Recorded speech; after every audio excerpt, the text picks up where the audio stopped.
బిడ్డ.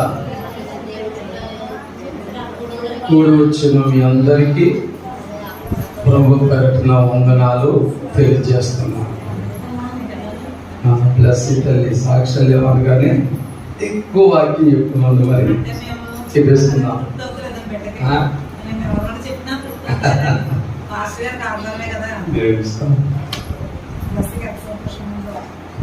ప్రియులారా, మరి సమయంలో కొద్ది నిమిషాలు దేవుని వాక్యాన్ని ధ్యానం చేద్దాం.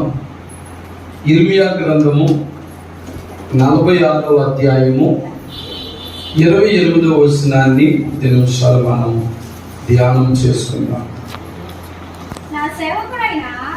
నా సేవకుడవైన యాకోబు, నేను నీకు తోడై ఉన్నాను, భయపడకుము. నేనెక్కడికి నిన్ను చెదరగొట్టితినో ఆ సమస్త దేశ ప్రజలను సమూల నాశనము చేసేదను. అయితే నిన్ను సమూల నాశనము చేయను. నిన్ను శిక్షింపక విడువను, కానీ న్యాయమును బట్టి నిన్ను శిక్షించదను. ఇదే యెహోవా వాక్కు. ప్రభునందు ప్రియమైన దేవుని బిడ్డలారా, మరి ఈ కృపా వార్త వర్తమానములలో ఒక చక్కని మాట మనం ధ్యానం చేస్తూ ఉన్నాం. మరి ఇందులో మరి యాకోబు కనపడుతున్నాడు.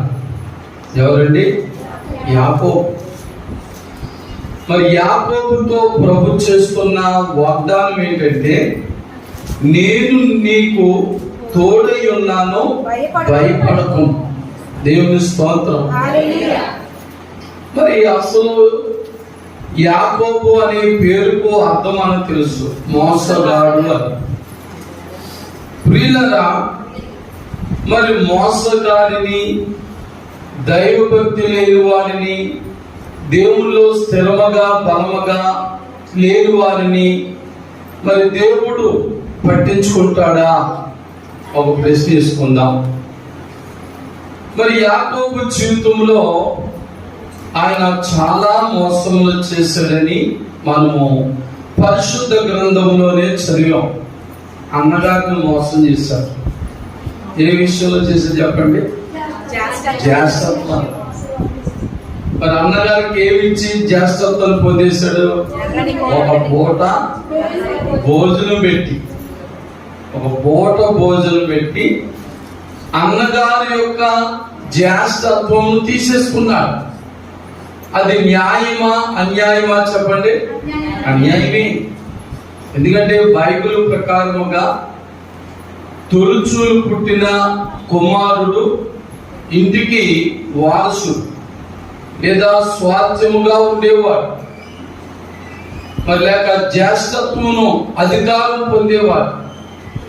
అలాంటి యాకోబు గారు నాకెందుకు ఉండకూడదు అధికారం? ఆయన ఆలోచించలేదు. నాకంటే ముందుగా నా అన్నగారు పుట్టాడు కాబట్టి ఆయనకే జ్యేష్ఠత్వం ఉండాలి అనుకోవాలి. అలా సరిపెట్టుకోకుండా మరి అన్న అయితేనేమి, ఎవరైతేనేమి, మరి అందరికంటే నేనే గొప్పవాడుగా ఉండాలని ఆలోచన చేస్తా ఉన్నారు. మరి నేటి దినాల్లో లోక పరిస్థితి కూడా అలాగుంది. బంధువులని, మిత్రులని, స్నేహితులని, శ్రేయోభిలాషులు అనేటువంటి భేదం లేదు. అలనాడు యాకోబు కుటుంబంలో జరిగినట్లుగానే మరి నేటి దినాల్లో మరి చాలా కుటుంబాల్లో కూడా అన్నదమ్ముల మధ్య కూడా ఇలాంటి భేదాలు, వ్యత్యాసాలు ఉన్నాయి. ప్రియులారా, మరి అది సరి అయినది కాదు. వాక్యానుసారముగా సరి అయినది కాదు. దేవుడు ఎవరిని ఏ స్థితిలో పెట్టాడో ఆ స్థితిలోనే ఉండాలి. దేవుని స్తోత్రం. ఒకవేళ యాకోబే జ్యేష్ఠుడిగా ఉండాలనేది దేవుని చిత్తం అయితే యాకోబే ముందు పుట్టాలి. చెప్పండి, యాకోబే ముందు పట్టాలి. కానీ అది దేవుని చిత్తం కాదు. మరి అక్కడ తన తోబుట్టు తానే జ్యేష్ఠుడిగా ఉండాలన్నది మరి దేవుని చిత్తము కాబట్టి తనకంటే ముందుగా అన్నగారు పుట్టాడు. దేవుని స్తోత్రం, హల్లెలూయా. కాబట్టి దానికి లోబడి ఉండాలి యాకోబు. కానీ అలా కాకుండా జ్యేష్ఠత్వమును ఎలా పొందాలని మొత్తానికి మోసంతో సంపాదించి నేటి దినమున కూడా చాలా మందిని భూలోకములో మానవులు చూసినప్పుడు యాకోబు లాంటి స్వభావం గలవారు చాలా మంది ఉన్నారు. ఎవరేమైపోతే నాకే, నా కుటుంబం ఏమైపోతే నాకే, నా తల్లిదండ్రులు ఏమైపోతే నాకే, లేక నా అన్నదమ్ములు ఏమైపోతే నాకే, నా మట్టుకు నేను అభివృద్ధి పొందాలి, నేను అభివృద్ధిలో ఉండాలి. మోసం చేస్తున్నానా, అన్యాయం చేస్తున్నానా, అక్రమం చేస్తున్నానా, లేక న్యాయంగా సంపాదిస్తున్నానని ఆలోచించేవారు కూడా లేరు. యాకోబు యొక్క గురి ఏమిటంటే అందరికంటే ఉన్నతమైన స్థితిలో నేను ఉండాలి. మంచిదే, ఆశ అయితే మంచిదే, ఆశపడ్డంలో తప్పు లేదు. ఉన్నత స్థితిలో ఉండాలన్నది మరి అనుకోవడం కూడా తప్పు కాదు. కానీ మోసం చేసి సంపాదించడం అనేది మంచిది కాదు. ఎందుకంటే యాకోబు జీవితాన్ని మనం ఆలోచిస్తే ఇక్కడ అన్నగారిని మోసం చేసి మరి జ్యేష్ఠత్వం పొందాడు. మరి ఏమైనా ఆ ఇంట్లో స్థిరంగా ఉండగలిగాడా, ఆ ఊరిలో స్థిరంగా ఉండగలిగాడంటే అన్నాదమ్ముల మధ్య గొడవలు మొదలయ్యాయి. మరి అన్నగారు మరి యాకోబును ప్రయత్నం చేసినప్పుడు మేనమామ ఇంటికి పారిపోయాడు. ఎక్కడ పారిపోయాడు? మేనమామ ఇంటికి పోయాడు. పోనీ మేనమామ ఇంటి దగ్గరికి వెళ్ళాక ఏమైనా బుద్ధి మారిందంటే బుద్ధి మారలేదు. అక్కడ మేనమామని మోసం చేశాడు, తన కుమార్తెల విషయంలో మోసం చేశాడు, తన ఆస్తి విషయంలో మోసం చేశాడు. మరి తను అక్కడ కూడా మరి అక్కడైతే ఆస్తిని సంపాదించాలి, మేనమామ ఆస్తి అంతా కూడా కొట్టేశాడు, ఆస్తి అంతా లాగేసుకున్నాడు. అవునా కదా? మరి రిఫరెన్స్ తీసేంత సమయం లేదు కాబట్టి మీకు తెలిసిన విషయమే జ్ఞాపకం చేస్తున్నా. మొత్తానికి కింద మీద పెట్టేసి మేనమామ ఆస్తి అంతా లాగేసుకున్నాడు, పొందేసుకున్నాడు. మరి అప్పుడు మేనమామ అయినే మాంగారు అయినా మరి ఏమైనా తను ఉండొచ్చాడా? తను చేసిన మోసాన్ని బట్టి అర్థం ఉండేలేదు. మరి ఎక్కడికి వెళ్ళాలి, ఏం చేయాలి అర్థం కాని పరిస్థితుల్లో మరలా తన సొంత ప్రాంతానికి తన బిడ్డలను, భార్య బిడ్డలను, తన కలిగిన యావదాస్తులు కూడా మరి నది దాటించి మరి ఆయన వెళ్ళలేకపోయాడు. ఆ నది దాటి వెళ్తే ఎవరున్నారు? అన్నగారు ఉన్నాడు. అన్నగారు సభ్యులకు రెడీగా ఉన్నాడు. భయపడ్డాడు. ఇప్పుడు వెనక్కి వెళ్తే మామగారు, ముందుకెళ్తే అన్నగారు. ప్రియులారా, మరి ఈ యాకోబు యొక్క ఈ చరిత్రలో మనము నేర్చుకోవాల్సిన గొప్ప సత్యం ఏంటంటే అన్యాయముతో సంపాదించిన అధికారమైన, ధనమైన ఏదైనా సరే మనకు నిజమైన శాంతిని, సమాధానాన్ని ఇవ్వదు. ఏంటండి? నిజమైన శాంతి, సంతోషాలు ఇవ్వదు. ఇదిగో మరి ఇక్కడ మరి యాకోబు గారు ఆ అడవిలోనే ఉండిపోయాడు రాత్రి. ఇక నా బ్రతుకు వ్యర్థం అనిపించుకున్నాడు, నా జీవితం వ్యర్థం, నేను ఎవరి కోసం బ్రతకాలి అనుకున్నంత సంపాదించాడు, పొందుకోవాలనుకున్న అధికారం పొందేశాడు. కానీ జీవితంలో శాంతి లేదు, సంతోషం లేదు, ఆనందం లేదు. పిల్లరా, మరి ఎందుచేతంటే తాను దేవుని ద్వారా కాకుండా తన సొంత జ్ఞానము చేత, తనకున్న తెలివితేటల చేత సంపాదించాడు. అది నిజమైన ఆశీర్వాదాన్ని గాని, నిజమైన శాంతి సంతోషాలను ఏమాత్రం కూడా ఇవ్వలేదు. కాబట్టి మనము కూడా ఈ మాటను బట్టి గమనించవలసిన గొప్ప సత్యం ఏంటంటే మనము కూడా అన్యాయముగా దేవుని సంపాదించిన దానివల్ల మనకు ఎలాంటి సంతోషం ఉండదండి, ఆనందం ఉండదు, అది నిలబడదు కూడా, అది నిలబడదు ప్రియులారా. కాబట్టి ఆ యాకోబు గారు రాత్రి ఇంకా చనిపోవాలి, ఇక్కడే అరణ్యంలోని నేను ఉంటే ఏక జంతువులు వచ్చి నన్ను చంపేస్తే చచ్చిపోతాను ఇంక అనుకున్నాను. కానీ ప్రతి మానవుని జన్మ వలన దేవునికి ఒక ప్రణాళిక ఉంటుంది, దేవుని ప్లాన్లు వేరుగా ఉంటాయి.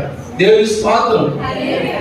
పిల్లల నీ జన్మలో నా జన్మలో ప్రతి వారి జన్మలో కూడా దేవుని యొక్క ప్రణాళిక ఏదో ఒకటి ఉంటుంది. హల్లెలూయా. ఏ ప్రణాళిక లేకుండా ప్రభు మనం పుట్టించడండి. దేవుని స్తోత్రం. మరి 3వ కీర్తనలో ఏమంటాడు? మనము ఆయన వారం, దేవుని ద్వారా పుట్టిన వారం అంటాడు. దేవుడు మనం పుట్టించాడు. మరి ఆయన ఎలా పుట్టించాడు అని ఆదికాండం 1:27 చూస్తే, తన పోలిక చొప్పున తన స్వరూపంలో మానవులైన మరి సృష్టించాడు. కాబట్టి ప్రణాళిక లేకుండా పుట్టిస్తాడా మనల్ని? చెప్పండి, ప్రణాళిక లేకుండా పుట్టిస్తాడా? పుట్టించు. నిన్ను నన్ను ప్రతి వారి ఎడల కూడా దేవునికి ఒక ప్రణాళిక ఉంటుంది. అందుచేత మనము దేవుని బిడ్డలుగా దేవుని ప్రణాళిక ప్రకారంగా మనం అభివృద్ధి చెందాలండి. దేవుని స్తోత్రం. మరి ఒక్క క్షణం యాకోబు గారిని వెళ్దాం, మరి ఇస్సాకు గారి దగ్గరికి వెళ్దాం. మరి ఇస్సాకు గారిని కూడా దేవుడు పుట్టించినప్పుడు ఆయన విషయంలో గొప్ప మాట రాయబడింది. ఇస్సాకును దేవుడు క్రమక్రమముగా వృద్ధిలా చేసి ఉంటారు. దేవుని స్తోత్రం. అనగా ఇస్సాకు ఎడల దేవుడు ఒక ప్రణాళిక కలిగి ఉన్నాడు. ఆలస్యమైన దేవుడు అబ్రహాము సారాలకు ఇస్సాకుని ఇచ్చాడు. తనను ఒక ప్రణాళిక చొప్పున అభివృద్ధి చేశాడు. హల్లెలూయా. అలాగే మరి యాకోబు పట్ల కూడా దేవుడు ఒక ప్రణాళిక కలిగి ఉన్నాడు. ఏం కలిగి ఉన్నాడండి? ఒక ప్రణాళిక కలిగి ఉన్నాడు. కానీ ఆ ప్రణాళిక అర్థం చేసుకోకుండా, ఆలోచన చేసుకోకుండా అడ్డదారిన డెవలప్ అయిపోవాలనుకున్నాడు. అయిపోయాడు. నేను స్తోత్రం. నిజమే, నువ్వైనా నేనైనా తగిన సమయంలో దేవుడు దీవించే ఒక టైం ఉంటుంది. ఆ టైం వరకు మనం వేచి ఉండలేక ఈ రోజుల్లో కూడా మానవ మాత్రంలో అన్యాయంతోనో, అక్రమంతోనో, మోసములతోనో, దగాలతోనో ఏదేదో సంపాదించేస్తున్నా, ఏదేదో సంపాదించాలని ప్రయాసలు పడుతున్నారు. సంపాదిస్తున్నారు కూడా. సంపాదించి కొంతమంది ఏం పోగొట్టుకున్నారని బైబిల్ చెప్తుంది? వారు ప్రాణాలు పోగొట్టుకుంటున్నారు. ఏం పోగొట్టుకుంటారండి? ప్రాణాలు పోగొట్టుకుంటున్నారు. అందుకే బైబిల్ ఏం చెప్తుంది? ఒకడు లోకమంతా సంపాదించి తన ప్రాణమును పోగొట్టుకుంటే ఏంటి ప్రయోజనం అంటున్నాడు. ఏంటి ప్రయోజనం చెప్పండి? సంపాదించింది అనుభవించాలి, మనం సంపాదించింది మన బిడ్డలు అనుభవించాలి మన తర్వాత. కానీ అలా జరగడం లేదు చాలా కుటుంబాల్లో, చాలా వ్యక్తుల జీవితాల్లో. కారణం ఏంటంటే దేవుడు ఉద్దేశించిన ప్రకారంగా, దేవుడు ఆలోచించిన ప్రకారంగా, ఆయన ప్రణాళిక ప్రకారంగా మనం అభివృద్ధి పొందలేకపోవడమే ఒక కారణం అని నేను బైబిల్ బట్టి చెప్తున్నాను. అలాగా యాకోబు గారు అన్యాయంగా సంపాదించేసుకున్నాడు. తగిన టైం రాకుండా గానీ, దేవుడు దీవించే సమయం రాకుండా గానీ డెవలప్ అయిపోయాడు, అభివృద్ధి పొందేశాడు, చాలా సంపాదించాడు అనుకున్నాడు. కానీ శాంతి సంతోషం లేక తన ప్రాణాన్ని తీసుకోవాలనుకున్నాడు. కానీ ప్రభువారు తన చిత్తాన్ని, తన ప్రణాళిక నెరవేరునట్లుగా మరి యాకోబు చనిపోతాడంటే సరిపరిచాడా? లేదు. దేవుని స్తోత్రం. ఆయన చిత్తమును, ఆయన ప్రణాళిక నెరవేర్చబడినట్లుగా ఆ రాత్రి ఒంటరిగా ఉన్న యాకోబును దర్శించి తెల్లవారు కూడా అతనితో ఉన్నాడు. దేవుని స్తోత్రం. తెల్లవారులు దేవునితో ఉన్నప్పుడు ఆ ఆనందం, దేవునితో గడిపే ఆ సంతోషం, ఆనందము, ఆ రాత్రంతా యాకోబు అనుభవించిన ఆ విధానము చూసి అనుకున్నాడు, ఇదిగో దేవా, నీవు నన్ను దీవిస్తేనే గాని నేను నిన్ను విడవను, నేను విడిచిపెట్టను అన్నాడు. దేవుని స్తోత్రం. ఇంకేంటి దీవెన? ఆల్రెడీ భార్యలు వచ్చారు, బిడ్డలు వచ్చారు, మేడమిందులు, ఆస్తందస్తులు, అనేకమైన మందలు, మరి పనివారు అందరూ వచ్చేస్తారు. మరి ఇంకెందుకు అతనికి దీవెన? ఇంకెందుకు నువ్వు నన్ను ఆశీర్వదిస్తేనే కానీ నేను నిన్ను వదలని అనడాల్లో కూడా ఒక గొప్ప మర్మం ఉంది. తాను సంపాదించిందంతా ఎలా సంపాదించాడో ఒక్కసారి తాను ప్రశ్నించుకున్నాడు. దేవుని స్తోత్రం. నేటి వరకు నేను సంపాదించినది, నేటి వరకు కూడా నేను పొందుకున్నదంతా అడ్డుదారిన నేను సంపాదించిందే తప్ప దేవుని ద్వారా సంపాదించింది కాదు కనుక నాకు నిజమైన శాంతి లేదు, సంతోషం లేదు, ఆనందం లేదని తన మనస్సు మార్చుకుని దేవునితో పెనుగులాడుతున్నాడు. ఇప్పుడు హల్లెలూయా. దేవుని మీద మనసు పెట్టి, దేవుని యందు భయభక్తులు కలిగి, దేవుని యందు విశ్వాసము కలిగి, ప్రభువా నీవు నన్ను దీవిస్తేనే గాని నేను నిన్ను విడువను ప్రభు అంటున్నాడు. హల్లెలూయా, హల్లెలూయా. అదండి నిజమైన మార్పు. యాకోబు జీవితంలో నిజమైన మార్పు వచ్చింది, నిజమైన మారు మనసు వచ్చింది. మానవ జ్ఞానము చేత, మానవుని తెలివితేటల చేత, మానవుని యొక్క మోసముల చేత, మానవుని యొక్క అన్యాయముల చేత సంపాదించినది స్థిరమైన ఆశీర్వాదం కాదని ఎరిగి, దేవాన్ని నువ్వు నన్ను ఆశీర్వదించు, నీవు నన్ను ఆశీర్వదించని ప్రార్థన చేశాడు. అందుకే బైబిల్లో ఒక మాట ఉంది, యెహోవా ఆశీర్వాదము మనుషుల కష్టార్జితం లాంటిది కాదు. మనుషుల కష్టార్జితం లాంటిది కాదు. మరో చోట అంటాడు, మీరు చెప్పిన మాటే, యెహోవా ఆశీర్వాదము ఐశ్వర్యం. దేవుని స్తోత్రం. నిజముగా దేవుడు మనల్ని దీవించాలనుకున్నప్పుడు మన దగ్గర ఏమీ లేకపోయినా ఆయన ఎలాగ మన అభివృద్ధి చేయాలో, ఎలాగ మన గొప్పవారిగా చేయాలో ఆయన చేస్తారు. ఎందుకంటే ఆయన ప్రణాళిక, ఆయన మనకున్న, మన మీద ఉన్న ఆ ప్రణాళికను బట్టి మనల్ని కూడా హెచ్చిస్తాడు. హల్లెలూయా. అది మనం తెలుసుకోవలసిన గొప్ప సత్యం. మరి యాకోబు ద్వారా మనం నేర్చుకోవలసిన గొప్ప సత్యం అండి. కాబట్టి ఇప్పుడు మరి దేవుని సన్నిధిలో భోజాడుతున్నాడు, మొరపెడుతున్నాడు, ప్రార్థన చేస్తున్నాడు. తెల్లవారిపోయినా నన్ను విడిచిపెట్టంటే నీవు నన్ను ఆశీర్వదిస్తేనే కానీ విడిచిపెట్టను అన్నాడు. దేవుని స్తోత్రం. అద్భుతం అక్కడ, అద్భుతమైన మాట. కాబట్టి ప్రభు అన్నాడు, నీ పేరు చెప్పు అన్నాడు. ఏమన్నాడు? మరి బాబు నేను దీవిస్తాను, నీ పేరేంటి? యాకోబు అన్నాడు. వద్దు, ఆ పేరు యాకోబు అనగా మోసగాడు. ఆ పేరును బట్టే నీ ఇప్పుడు వరకు ఎన్నో మోసాలు, అన్యాయములు, అక్రమములు చేస్తావు. నీ సంపాదన అంతా కూడా అన్యాయముగానే, అక్రమముగానే సంపాదించు.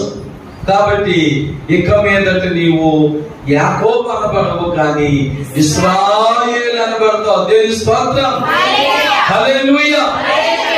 ఎప్పుడైతే మనసు మార్చుకున్నాడో, తన బ్రతుకు మార్చుకున్నాడో, తన స్థితిగతులన్నీ కూడా మారిపోయాయి. మరి నేటికి మరి ఇశ్రాయేలీల మూల పురుషుడు ఎవడంటే యాకోబే. దేవుని స్తోత్రం. మరి ఆయన ఒకప్పుడు ఎలాంటి వాడు అనుకున్నాం? మోసగాడే.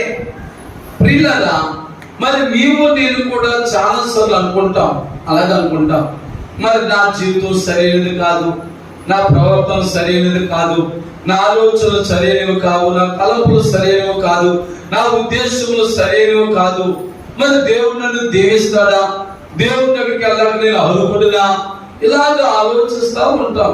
మనకు మనమే తీర్పు తీర్చుకుంటాం చాలా సార్లు. నేను మందిరంలో అడుగుపెట్టి యోగ్యుని కాదు, నేను పాపిని అనుకుంటాం. కానీ ప్రభువు ఏం చెప్పాడు?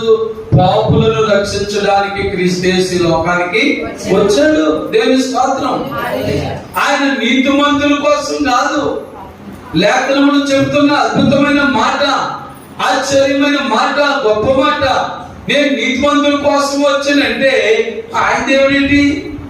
నీతిమంతుల కోసం వచ్చి ఇంకా ఆయన ఏం చేస్తాడు? కానీ పాపులమైన నీ కోసం, నా కోసం ఆయన 2026 సంవత్సరాల క్రితం ఈ లోకానికి వచ్చి నిన్ను నన్ను కూడా ఒక నీతిమంతునిగా, ఒక పరిశుద్ధునిగా, ఒక మంచి మనస్సు గల వ్యక్తిగా మార్చాడు. దేవుని స్తోత్రం. హల్లెలూయా. మరి మార్పు అనేది ఎప్పుడు జరుగుతాడంటే, కొంతమంది అంటారు, బాబు నాయన మారు మారు మారు, తాగొద్దు, సిగరెట్ కాల్చొద్దు, తిరగొద్దు, అలాగే ఎలాగని చెప్తే కొంతమంది అంటారు మార్చుకోమని దేవుడిని. మీ దేవుడు గొప్పడు అంటారు కదా, మీ దేవుడు మార్చుకోమని అంటారు. ఆయన మార్చుకోవాల్సిన పని ఆయనకేముంది? మారితే నీవే ధన్యులు అవుతావు. హల్లెలూయా, హల్లెలూయా. మరి మారడానికి ఒక అవకాశం ఇస్తున్నాడు, మారడానికి ఒక సమయాన్ని ఇస్తున్నాడు. మన సమయాన్ని మనం సద్వినియోగం చేసుకోకుండా దేవుడే మార్చమని అంటే నీవు నేను మారడం వల్ల దేవునికి ఏం ఉపయోగం ఏం లేదు, మనకే ఉపయోగం. హల్లెలూయా. ఏంటి మనకు ఉపయోగం అంటే, మనం మారితే, మన జీవితంలో పరిశుద్ధత వస్తే, పరిశుద్ధుడైన దేవుడితో సహవాసం చేసే ధన్యత వస్తుంది మనం. హల్లెలూయా. మరి ఆయన మనతో ఉంటే ఇక ఏ ప్రమాదాలు ఉండవు, ఏ శోధనలు ఉండవు, ఏ సమస్యలు ఉండవు. చూసారా, మరి దావీదు గారు ఉన్నాడు, గాఢాంధకారపు లోయలో నేను సంచరించిన ఈ అపాయానికి భయపడ్డాను. ఎందుచేత? దేవునితో ఆయనకు మంచి సంబంధం ఏర్పరచుకున్నాడు. దేవునితో ఆయనకు మంచి అనుబంధం ఉంది. దేవునితో ఆయన కలిసి ఉన్నాడు కాబట్టి ఆయన గొప్ప మాట చెప్పగలుగుతున్నాడు. మనం ధైర్యంగా చెప్పగలుగుతున్నాం ఆ మాట అంటే అనుమానమే. ఎందుకంటే దేవునిలో సరిగా మనం ఉండలేకపోతున్నాం, సరైన భక్తిని చేయలేకపోతున్నాం, సరైన ప్రార్థన చేయలేకపోతున్నాం, క్రమంగా దేవుని సన్నిధికి రాలేకపోతున్నాం. మరి అలాంటి సమయంలో మనం ఎలా గ్యారెంటీగా మాట్లాడగలం? కానీ దావీదు దినమునకు 7 మార్లు దేవునితో సాంగత్యం చేసేవాడు, దేవునితో గడిపేవాడు, దేవునిలో ఉండేవాడు. కాబట్టి అంత గొప్ప ధైర్యంగా ఆయన చెప్పగలిగాడు. దేవుని స్తోత్రం. మరి కడవరి దినాల్లో మరి నీవు నేను కూడా అంత గొప్ప విశ్వాసంలోకి వచ్చేదండి. ఎందుకంటే ఎక్కడ చూసినా శాంతి లేదండి, సమాధానం లేదు, నెమ్మది లేదు. ఇదిగో మొదట మరి ఇరాను మరి ఇస్రాయేల్ దేశానికి ఏర్పడిన ఆ యుద్ధం మరి ప్రపంచం అంతా కూడా పాకేలా ఉందని చాలా మంది ఆందోళన చెందుతున్నారు. నిన్న ఒక వీడియో చూస్తే ఆ వీడియోలో ఆయన ఒక ప్రశ్న ఇస్తారు, ఇది 3వ ప్రపంచ యుద్ధంగా మారనుందా అని ప్రశ్న ఇస్తుంది. ఏంటండి? ఈ ఇరాను ఇస్రాయేల్ దేశముల మధ్య జరుగుతున్న మరి యుద్ధం ప్రపంచ యుద్ధముగా మారనైందా? ఏ యుద్ధం? 3వ ప్రపంచ యుద్ధం అంటున్నాడు ఆయన. నిజంగా మనం తెలియకుండానే అప్పుడే ఎప్పుడో మరి మన తాత ముత్తాతలప్పుడు మొదటి ప్రపంచ యుద్ధం అయిపోయిందట, 2వ ప్రపంచ యుద్ధం కూడా అయిపోయింది. ఏమో మన దినములలో ఒకవేళ 3వ ప్రపంచ యుద్ధం వస్తే మన పరిస్థితి ఏంటి? మన యొక్క కుటుంబ పరిస్థితి ఏంటి? లేక దేశ భవిష్యత్తు ఏంటని ఆలోచన చేయాలి మనం. దేవుని స్తోత్రం. ఇదిగో మరి ఇక్కడ యాకోబు మారిపోయాడు. యాకోబు మారిన తర్వాత మరి ఇక్కడ ఈ ఇర్మియా గారు ఒక మాట అంటున్నారు. మరి 46 అధ్యాయం 28వ వచనంలో ఏమన్నాడు? నా సేవకుడు అయిన యాకోబు. హల్లెలూయా. దేవునికి ఏమైపోయాడు? మోసగాడు సేవకుడైపోయాడు. దేవునికి ఎలా మారిపోయాడు? సేవకుడిగా మారిపోయాడు. అంటే ఒక పాస్టర్గా అయిపోయాడు అనుకోకండి. పాస్టర్గా అయిపోవడమే సేవకుడు కాదు. దేవుని పరిచర్యలు నానా విధములను ఉన్నాయి బైబిల్లో. దేవుని స్తోత్రం. దేవుని పరిచర్యలు ఏంటండి? నానా విధాలు ఉన్నాయి. మరి దేవుడు మరి నన్ను మీ అందరినీ కాచి ఒక సంఘ కాపరిగా పరిస్థితి చెప్పాడు, మీకు వాక్యం బోధించే మరి ఒక సేవకునిగా నన్ను ఆయన వాడుకుంటున్నాడు.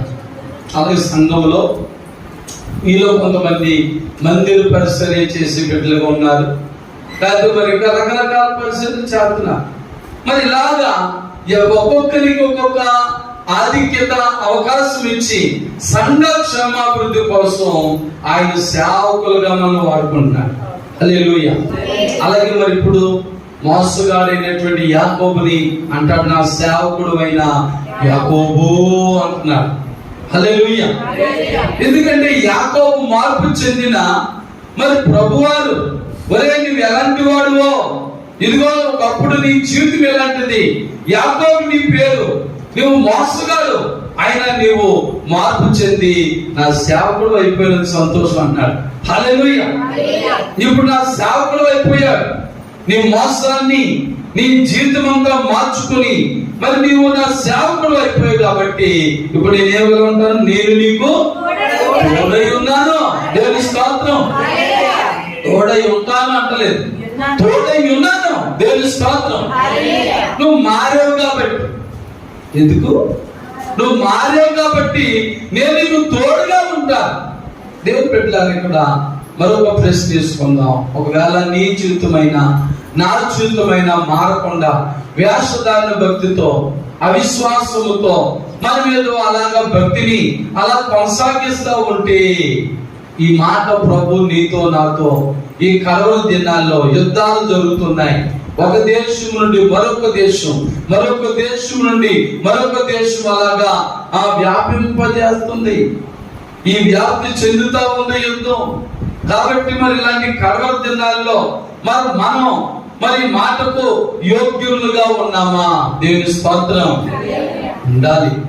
నీతో నాతో కూడా దేశమంతా ప్రపంచమంతా గడగడలాడుతుంది, భయాందోళన చెందుతున్న ఈ దినములలో మరి నీవు నేను కూడా ధైర్యంగా ఉండినట్లుగా ఈ మాట ప్రభు మనతో పలుకుతున్నాడా? హల్లెలూయా.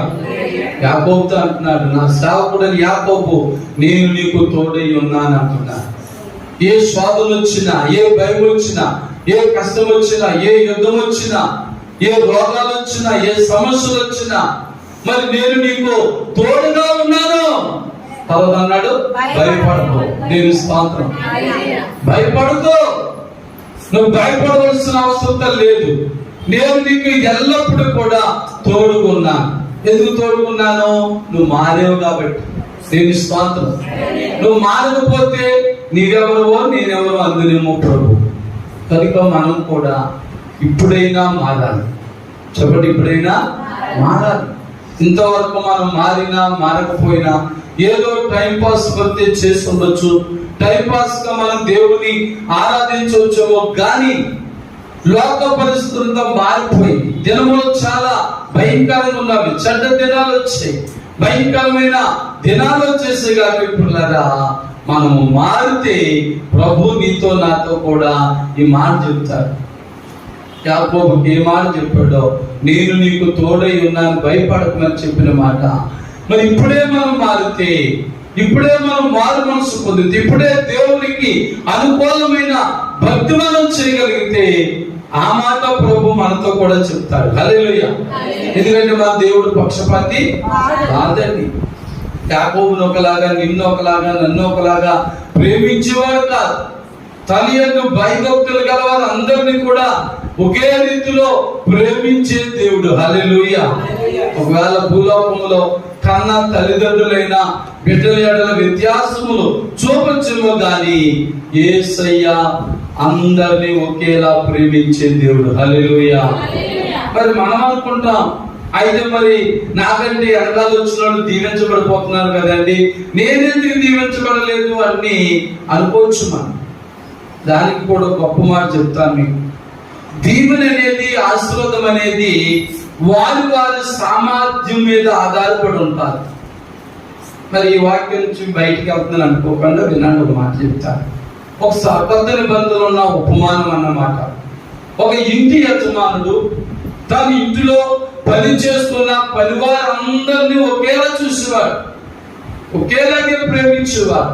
కానీ ఆయన దేశాంతరం వెళ్ళేటప్పుడు వారిని పిలిచి ఏం చేశాడు? ఒకరికి 5 తలంతులు, ఒకరికి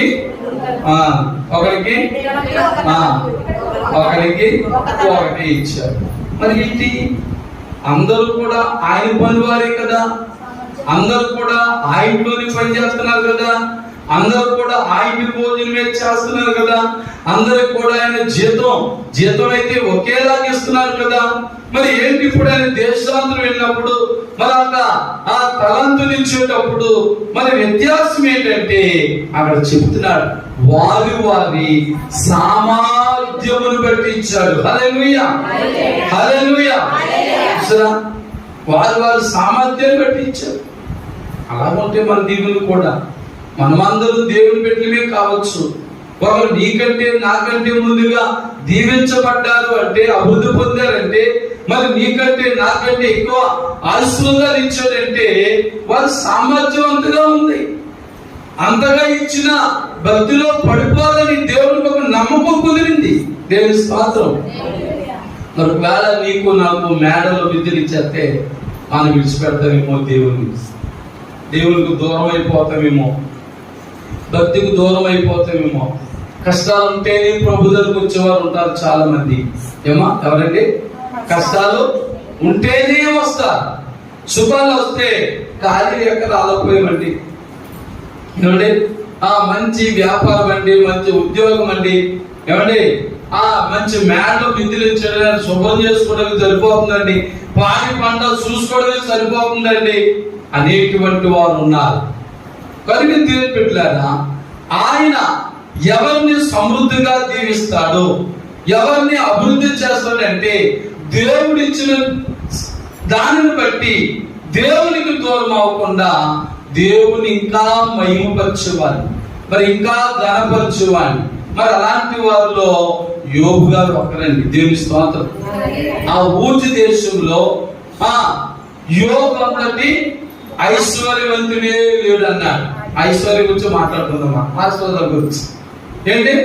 ఆ ఊజు దేశంలో యోబు అంతటి ఐశ్వర్యవంతుడు లేడట. అలాగని ఎప్పుడైనా యోబు గారు ప్రార్థన చేయడం మానేడా, బలి అర్పించడం మానేడా?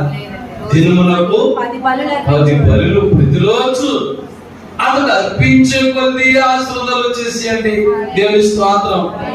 నిజమే, రహస్యం అదే. క్రీస్తులో ఉన్న గొప్ప రహస్యం ఏంటంటే దేవునికి ఇచ్చే కొద్ది ఆశీర్వాదమేనండి, దేవునికి చేసే కొద్ది ఆశీర్వాదమేనండి. మనం అనుకుంటాం, బాబోయ్ దేవునికి దశభాగం ఇస్తే తరుగుపోతుందేమో, దేవునికి కృతజ్ఞత కానుకలు ఇస్తే మనం సాలవేమో, మన రాబడి చెందదు కదా, మన ఉద్యోగం చెందదు కదా, మన వ్యాపారం చెందదు కదా అనుకుంటున్నాం కూడా. కానీ బైబిల్ చెప్తున్న మాట, మరి ఆ కొంచెంలో మనం దేవునికి ఇచ్చినప్పుడు దేవుడు వాటిని గొప్పగా అభివృద్ధి చేస్తాడు. యోబు ఇచ్చే కొలది, యోబు దేవుని మహిమపరచే కొలది, యోబు దేవుని ఘనపరచే కొలది అతడు ఆ ఊరికే కాదు, ఆ దేశంలోనే గొప్ప ఐశ్వర్యవంతుడైపోయాడు. హల్లెలూయా.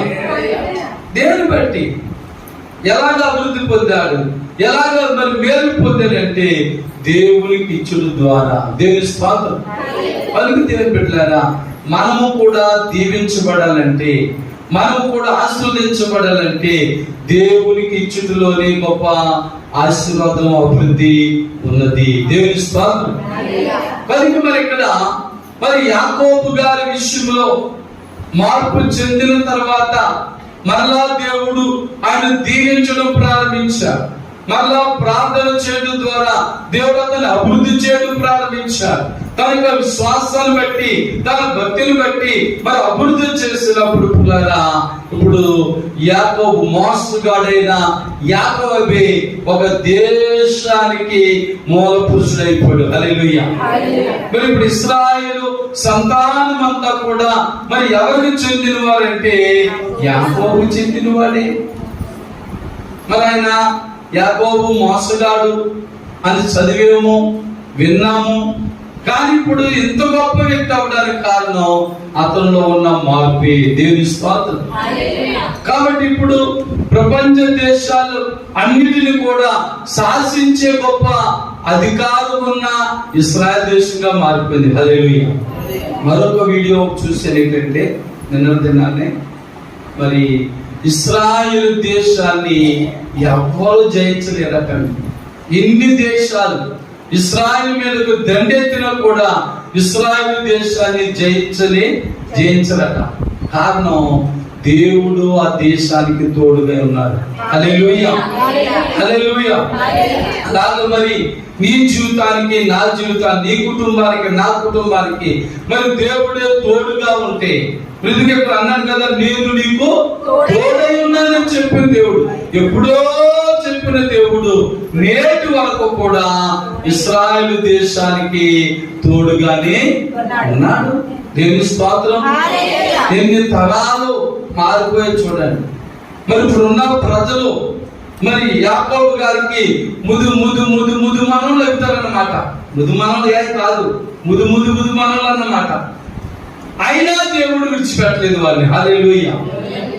నిజంగా నీవు నేను కూడా నిజమైన భక్తిని చేస్తే, యథార్థమైన భక్తి చేస్తే ఆ ఆశీర్వాదం మనతోనే ఆగిపోతుంది. దేవుని స్తోత్రం. ఆ దీవెన మనతోనే ఆగిపోకూడదు కూడా. అలా ఆగిపోకూడదంటే మనము జీవించిన కాలం అంతా దేవుని యందు భయభక్తులు కలిగి జీవిస్తే మన పిల్ల పిల్ల పిల్ల తరమంతా కూడా ఆయన ఆశీర్వదిస్తానే ఉంటానన్నాడు. హల్లెలూయా. ఒకవేళ వారిలో అవకతవకలు వచ్చినా మరలా వారిని సరిచేసి మరలా తిన్నని మార్గంలో పెట్టి ఏదో రీతిలో వారిని సరిచేస్తానంటున్నాడు. హల్లెలూయా. మరి అబ్రహాము చేసిన వాగ్దానం అదే. అందుకే మరి బైబిల్లో రాయబడి ఉంటది, అబ్రహాము దేవుడా, యాకోబు ఇస్సాకు దేవుడా, యాకోబు దేవుడా. దేవుని స్తోత్రం. హల్లెలూయా. దేవుడు అబ్రహాముకి చేసిన వాగ్దానం, ఇస్సాకు చేసిన వాగ్దానం, యాకోబుకు చేసిన వాగ్దానం మరి నేటి వరకు కూడా తరాలు మారినా కూడా ఆయన వాగ్దానంలో మార్పు లేదు. హల్లెలూయా. నేను నీకు తోడై ఉన్నాను, భయపడకు. దేవుని స్తోత్రం. ఏ ఏ విషయాల్లో భయపడొద్దు అన్నాడో మరి యెషయా గారు కూడా ఒక మాట చెప్తాడు. అది కూడా చదువుదాం.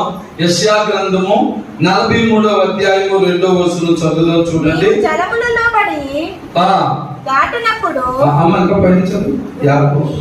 అదే చదువు. నీవు జలములలో పడి దాటినప్పుడు నేను నీకు తోడయ్యుందును. నదులలో పడి వెళ్ళినప్పుడు అవి నీ మీద పొర్లిపారవు. నీవు అగ్ని మధ్యను నడిచినప్పుడు కాలిపోవు. జ్వాలలు నిన్ను కాల్చును. యెహోవానగు నేను నీకు దేవుడను. ఇశ్రాయేలు పరిశుద్ధ దేవుడనైనా నేనే నిన్ను రక్షించువాడను. దేవుని స్తోత్రం. చూడండి, కింద కూడా చదువుతాం. నీ ప్రాణ రక్షణ క్రయముగా ఐగుప్తుని ఇచ్చున్నాను. నీకు బదులుగా కూషును శాబాను ఇచ్చున్నాను. దేవుని స్తోత్రం. ఇంకా 4వ వచనం అంటాడు, నీవు నా దృష్టికి ప్రియుడవైనందున వరుడవైతివి. నేను నిన్ను ప్రేమించుచున్నాను కనుక నీకు ప్రతిగా మనుషులను అప్పగించుచున్నాను. నీ ప్రాణమునకు ప్రతిగా జనములను అప్పగించుచున్నాను. భయపడకుము, నేను నీకు తోడై ఉన్నాను. తూర్పు నుండి నీ సంతానమును తెప్పించదను, పర్వత నుండి నిన్ను సమకూర్చి రప్పించదను. దేవుని స్తోత్రం. ఇవన్నీ కూడా ఎవరికి ఇచ్చిన ఆశీర్వాదాలు ఒకటో వచనం చదివితే మనకు తెలుస్తాయి. యాకోబు నిన్ను సృజించిన వాడునకు యెహోవా, ఇశ్రాయేలు నిన్ను నిర్మించిన వాడు ఇలాగో సెలవించుచున్నాడు, నేను నిన్ను విమోచించి ఉన్నాను, భయపడకము, పేరు పెట్టి నిన్ను పిలిచి ఉన్నాను, నీవు నా చొత్తు. దేవుని స్తోత్రం. అదండి, దేవుని చేత పిలవబడిన వాడైనా పడిపోయాడు. నిజమే, మానవ మాత్రులు. కొత్త నిబంధనలో చెప్తున్న మాట, మానవ మాతృలుగా మనం కొన్నిసార్లు కొన్ని మాటలు చెప్పాడు కదా, నేత్రాస, శరీరాస, జీవకుటంబాల్లో పడిపోతామంటండి. యాకోబు పడిపోయాడు. పడిపోయినా మరలా తిరిగి లేచినట్లుగా దేవుడు అతను బలపరిచాడు. హల్లెలూయా. నేను నిన్ను పిలుచుకున్నాను, నీవు నా సొత్తు అంటున్నాడు. దేవుని స్తోత్రం. ఇప్పుడు చివరికి ఒక మాట చెప్పి ముగించుకుందా. మరి నీవు నేను ఈ రోజున, ఈ దినమున దేవుని సన్నిధిలో ఉన్నామంటే మన గొప్ప కాదు.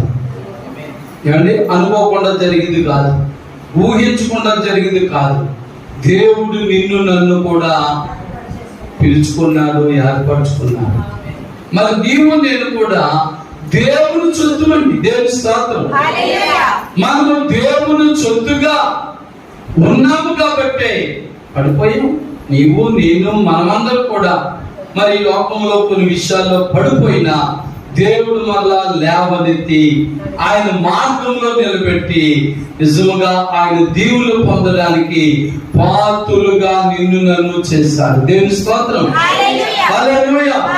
అందుచేత మరి కడవరి దినాల్లో, అంచె దినాల్లో, మరి భయంకరమైన దినాల్లో ఏ అపాయం వచ్చినా భయపడొద్దు. హల్లెలూయా. ఇదేంటండి బాబు, పక్క దేశాలకు వచ్చేసింది యుద్ధం, అక్కడ ఎలా జరిగిపోతుంది, ఇక్కడ ఎలా జరిగిపోతుంది, యూట్యూబ్ నిండా చూస్తుంటే ఎంతో భయం, వార్తల్లో భయం అనుకోవద్దు. అలాంటి సమయాల్లో 91వ కీర్తన చదవడం మానుకో, చదవడం మర్చిపోకండి. 91వ కీర్తనలో ఒక మాట ఉంటుంది, నీ ప్రక్కన 1000 మంది పడినా, నీ ప్రక్కన 10,000 మంది కూలినా అపాయము నీ యొద్దకు రాదు. దేవుని స్తోత్రం. మరి నీవు నేను కూడా మరి వాక్యం చెప్పినట్లుగా దేవునికి చొత్తుగా మనం ఉంటే, దేవుడు పిలుచుకున్నా మన పిలుపుకి తగిన విశ్వాసం, భక్తి, ప్రార్థన జీవితం మనం కలిగి ఉన్నట్లయితే పిల్లరా, ఇదిగో మన ప్రక్కన, మన ఊళ్ళో, మన వీధిలో, మన ప్రదేశాల్లో ఎక్కడెక్కడ ఏమి జరిగినా ఆయన మాత్రం మనం రక్షిస్తానే. దేవుని స్తోత్రం. అలాంటి ధన్యత, అలాంటి కృప, అలాంటి కరుణ కటాక్షములు దయచేసిన మన దేవునికి మనం ఎన్ని వందనాలు చెప్పినా రుణం తీర్చలేము. దేవుని స్తోత్రం. హల్లెలూయా.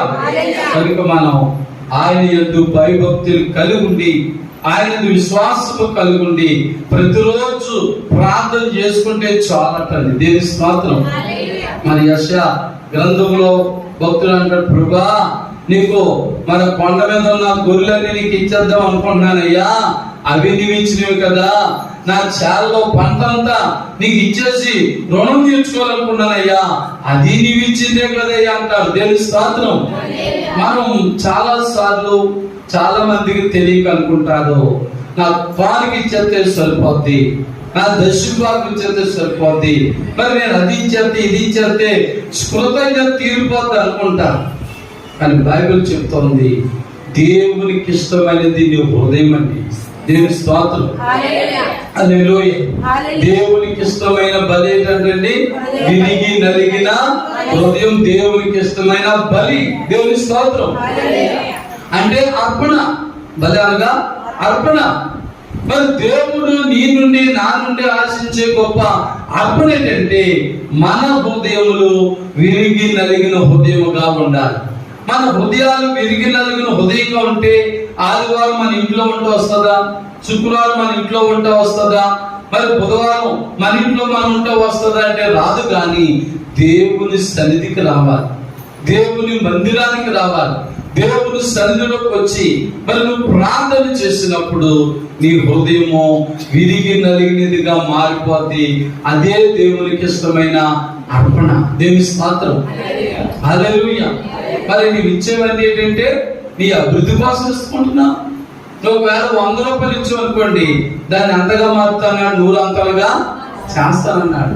నువ్వు 1000 రూపాయలు ఇచ్చావు అనుకోండి, దాన్ని 100 అంతలుగా చేస్తానాడు. ఎంత అయిపోతుందో లెక్కేసుకోండి మీరు. దేవుని స్తోత్రం.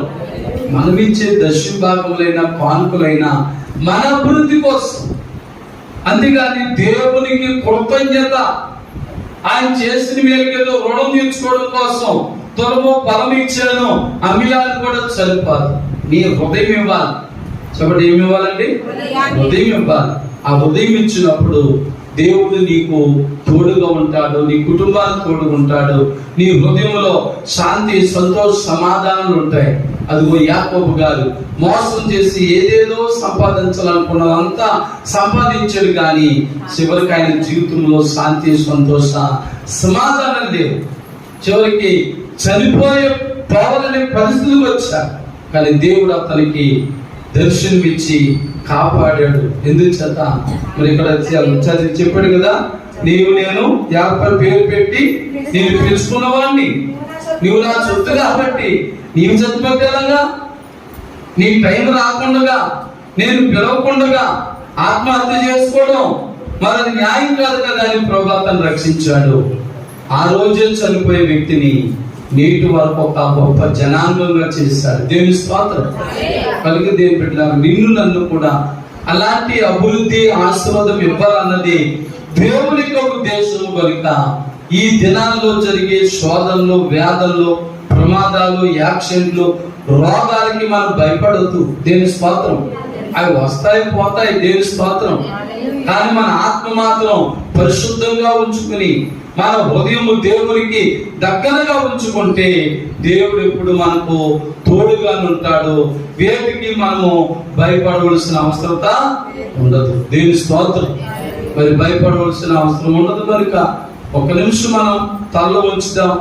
మరి దేవుని సన్నిధిలో ప్రార్థన చేసుకుందాం. నువ్వు వేటి కొరకైతే భయపడుతున్నావో ప్రభు సన్నిధిలో ఒకసారి చెప్పుకోమా. చెప్పుకో బాబు. ఎందుకంటే లోక విషయాలు మన మనసంతా లోకమే పెట్టి మరి లోక విషయాల కొరకు మనం భయపడతా ఉన్నాం. అదే నీ మనసు దేవుని మీద పెడితే దేవుని వాక్యం నిన్ను ధైర్యపరుస్తుంది, బలపరుస్తుంది. మరి నువ్వు ఏ విషయంలో కూడా భయపడవు. వాళ్ళకి దేవుని బిడ్డలారా, ఒక్క నిమిషం మనం ప్రార్థన చేసుకుందాం. ప్రేమమయుడా యేసయ్యా, మరి ఇంతవరకు ఈ కృపావార్త వర్తమానములు వినడానికి నీ దాసుని మరుగుపరుచుకుని ఈ కడవల దినాల్లో నీ దాసుడైన నేను, నా సంఘం అనేక విషయాలై మేము భయపడతా ఉన్నాం, దిగులు పడుతూ ఉన్నాం. ప్రపంచం ఇలాగా గలిబిలైపోతుంది. ప్రపంచ దేశాలన్నీ కూడా సతమతం అయిపోతున్నాయి. నా జీవితం ఏమైపోతుందో అనుకుంటున్నాం. కానీ ఈరోజు యాకోబుతో మాట్లాడిన రీతిగా మాతో మాట్లాడారు. యాకోబుతో చెప్తున్నావు, నేను నీకు తోడై ఉన్నాను, భయపడకము. అలాగే నీవు నాకు, నా సంఘములకు తోడుగా ఉన్నావని భయపడొద్దని మీరు మాకు ఇచ్చిన అభయమును బట్టి నా బిడ్డలు కూడా ఉన్నవారు ఎవరెవరు వేటి కొరకైతే భయపడుతున్నారు ఆ భయమును పోగొట్టుకు నీలో బలమైన వారిగా, మరి నీలో స్థిరమైన వారిగా ఉంటూ ముందుకు సాగిపోయినట్లుగా సహాయం చేయమని మా ప్రభును ప్రియరక్షకుడైన యేసు క్రీస్తు పరిశుద్ధ నామంలో ప్రార్థించి వేడుకొనుచున్నాము తండ్రి. ఆమేన్. దేవుని స్తోత్రం. హల్లెలూయా. మరింత వరకు చక్కగా మరి కృపావార్త వర్తమానం విన్న మీ అందరికీ ప్రభు పేరిట నా వందనాలండి. God bless you. God bless all. Amen.